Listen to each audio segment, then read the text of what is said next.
Be me. Name is Brandon. 31, senior analyst at a corporate consulting firm. Been here for 6 years, work in strategy and operations. Company has about 200 employees across multiple departments. Pretty even split of men and women, diverse workplace overall. Everything's been normal until we get a new chief people officer. Her name is Diane, she's 37, came from a progressive tech company. First week, she sends this company-wide email about culture transformation. Talks about building an inclusive workplace and centering marginalized voices. I'm reading it thinking, okay, standard corporate diversity stuff. Then she announces mandatory workshops for all employees over 3 days. Everyone has to attend, tracked by badge swipe, no working from home. Day 1 arrives and we're all in the main conference hall. Diane's on stage with a full presentation setup. Title slide reads Reimagining Workplace Equity. Shows data about how men dominate workplace conversations. How male voices are perceived as more authoritative. I'm sitting there with my team taking notes, seems reasonable so far. Then she gets to the new policy section. Puts up a slide that makes everyone go quiet. Workplace equality standards, effective immediately. Standard 1. All meeting agendas must achieve voice parity. Meaning 50% of speaking time must go to women. Meeting leaders will track this and adjust in real time. Standard 2. Performance reviews will include an equity score based on how well employees support underrepresented colleagues. Standard 3. Men must complete monthly allyship reflections. Written submissions about what they're learning and unlearning. Standard 4. Promotion committees must have gender parity and prioritize candidates from underrepresented groups. Standard 5. Company resource allocation will favor women-led projects to compensate for historical disadvantages. I look around the room and see a lot of confused faces.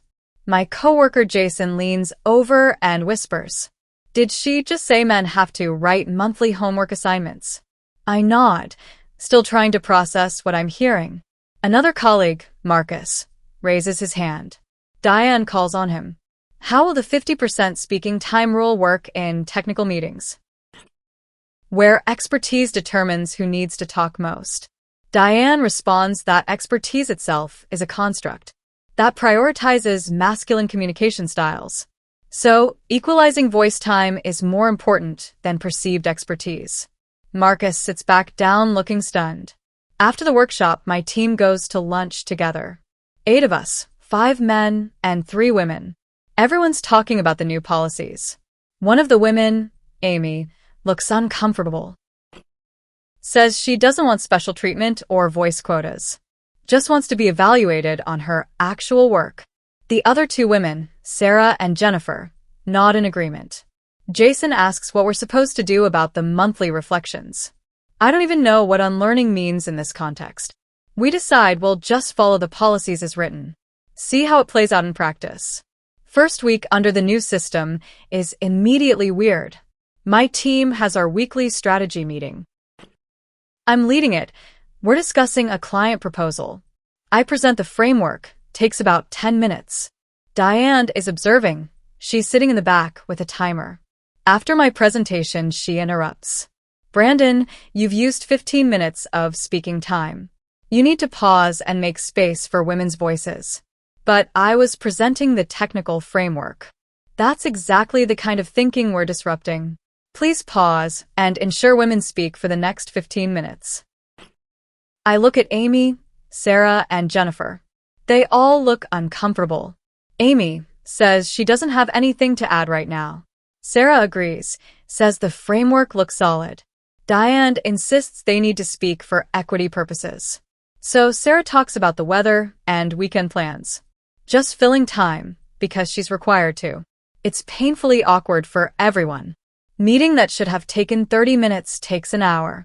After Diane leaves, Jennifer comes to my office. Brandon, this is ridiculous, she says. I know, but we have to follow the policy. She sighs. I don't want forced speaking time.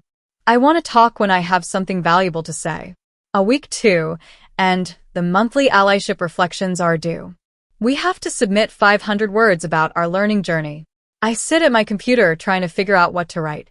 End up writing generic stuff about listening more and checking privilege. Basically corporate Mad Libs with social justice terms. Submit it and move on. But then I see what some other guys are doing. Jason wrote his entire reflection as questions. What does it mean to unlearn? How does one measure allyship? Is reflection itself a form of labor that should be compensated? All rhetorical questions, zero actual content. Marcus wrote his in the style of a haiku. 500 words of haiku about workplace equity. Technically meets the word count requirement.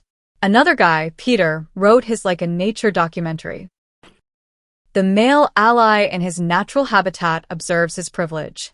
He moves slowly, carefully, aware that any sudden movements might demonstrate his unconscious bias. We're all complying with the letter of the policy, but making it obvious how absurd the policy is. Diane notices and sends out an email about how some reflections don't show genuine engagement, but she can actually enforce genuine engagement. So we keep submitting technically compliant nonsense. Month 2, and the equity scores start affecting performance reviews. Mine comes back with a note. Strong technical performance, but equity score needs improvement. You haven't actively promoted underrepresented colleagues enough. I go to Diane's office to ask what this means. She explains I need to demonstrate more visible allyship, recommend women for projects, amplify their voices in meetings, make space for their contributions.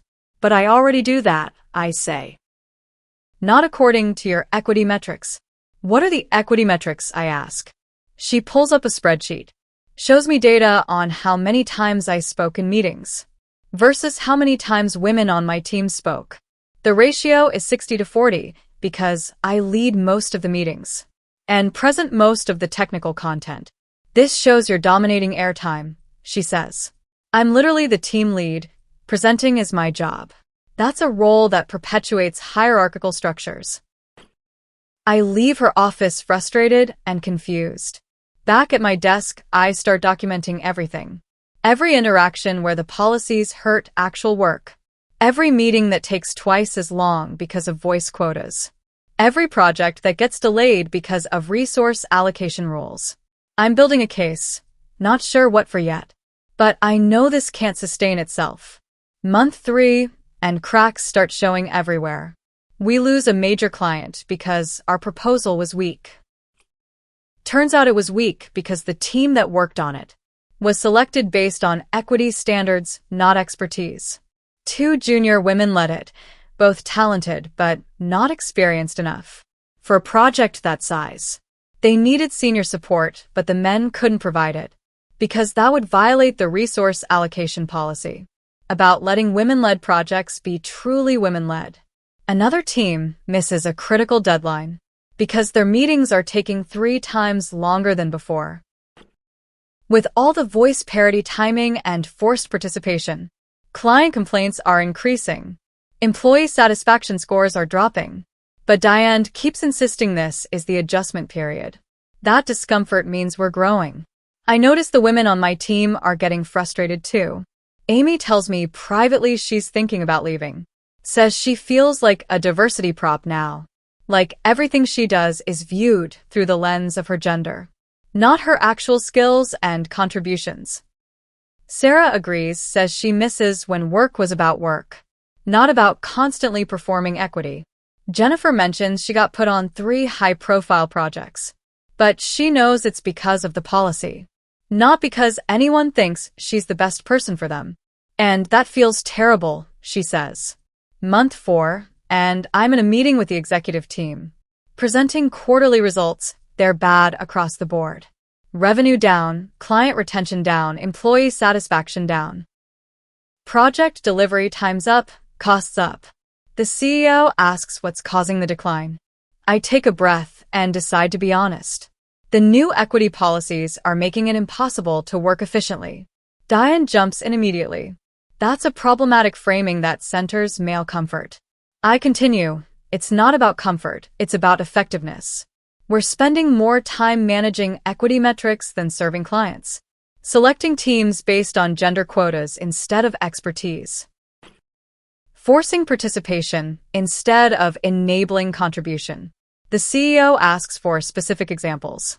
I pull out my documentation, walk through case after case of how the policies hurt performance. The proposal we lost because the team was selected for equity, not expertise. The meetings that take 3 hours instead of 1. The monthly reflections that produce no value. The performance reviews based on allyship scores, not actual work. Diane argues that these are growing pains, that we need to stay committed to transformation. The CFO speaks up, we've lost $2 million in revenue this quarter. How much growth pain can we afford? CEO looks at Diane, we need to revisit these policies. Diane's face goes red, if we back down now we're admitting defeat. We're admitting the policies aren't working, CEO says. Meeting ends with the decision to form a committee to review the equity standards and recommend changes. I'm put on the committee along with 3 other employees, 2 women and 1 other man. We spend 2 weeks interviewing people across the company. The feedback is overwhelmingly clear. Almost everyone, including most women, wants the policies gone. They want to be evaluated on merit, want to contribute based on expertise, want to work efficiently without constant equity monitoring. We write a report recommending the policies be scrapped, replaced with traditional bias training and merit-based evaluation. CEO accepts the recommendations. Diane is furious, calls an emergency all-hands meeting. She's on stage, looking upset. Tells everyone we're abandoning our commitment to equity, that the company is choosing comfort over justice. Then Amy stands up in the audience. Diane, I'm a woman, and I want these policies gone. They've made my work life worse, not better. Sarah stands up next. I agree with Amy. I don't want forced speaking time or special project assignments. I want to be valued for what I actually contribute. Jennifer stands up. You're treating us like we're fragile, like we can't succeed without special rules. That's more insulting than any bias I've faced here. 1 by 1 women across the company stand up, echoing the same message. We don't want this. We didn't ask for this. Diane is standing on stage watching her support collapse. Her face shows complete shock, like she genuinely never considered that women might not want this. CEO takes the microphone. Effective immediately, the equity standards are suspended. We're returning to standard performance evaluation, based on merit, skills, and contribution. The room erupts in applause. Diane walks off stage and doesn't come back. Week later, the company announces she's resigned to pursue other opportunities. We all know what that means. New CPO comes in, much more traditional approach. Focuses on actual bias prevention and career development, not on quotas and forced participation. Within a month, performance metrics start recovering. Client satisfaction improves, project delivery normalizes. Employee satisfaction scores jump back up. The women on my team seem happier. Amy tells me she finally feels like herself again, not like a diversity checkbox. Sarah says meetings are productive again. Jennifer mentions she got staffed on a project she's actually qualified for. And it feels good to be chosen for the right reasons. 3 months later, I'm having coffee with Jason. He brings up Diane's policies. Says he can't believe how bad it got. I tell him the scary part was how confident she was. Never once questioned whether women actually wanted those policies. Just assumed she knew what was best. Jason nods. Did you see her LinkedIn post? I hadn't. He shows me on his phone. Diane's post talks about how she tried to create change, but was met with resistance from a toxic workplace culture. How the patriarchy is so entrenched that even women defend it. No accountability for how her policies actually hurt people. Just blaming everyone else for not embracing her vision. I close the app and we talk about other things. 6 months later, I'm training a new analyst on our team. She asks about the company culture during onboarding. I tell her it's pretty straightforward. Merit-based evaluation, professional development opportunities, standard bias training but nothing extreme. She looks relieved. Says her last company had all these elaborate equity policies. Made everyone miserable, especially the women, who felt like they were being patronized constantly. I ask what kind of policies. She describes almost exactly what Diane implemented. Turns out it's becoming a trend in corporate America.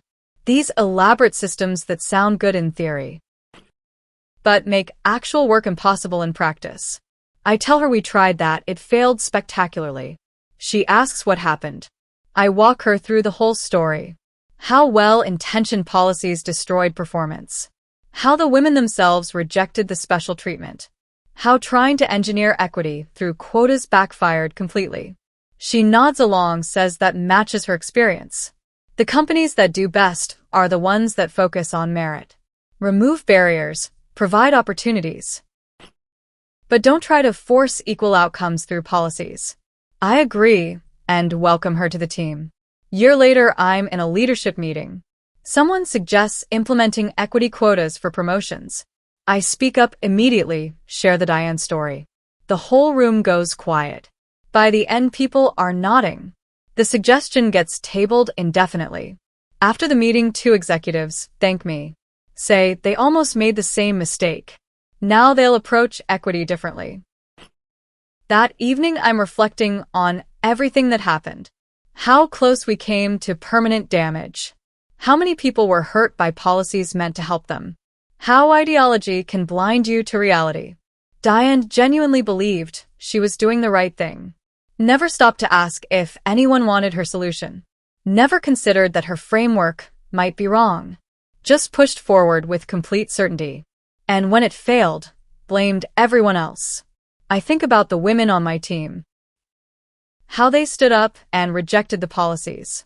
How brave that was, knowing they'd be called traitors. They valued merit over special treatment. Competence over quotas. That's real strength, not performative allyship. Pull out my old documentation from those 4 months. All the notes I took, all the examples I gathered. Decide to write it up as a case study. About what happens when equity policies ignore reality. When solutions get imposed instead of collaboratively developed.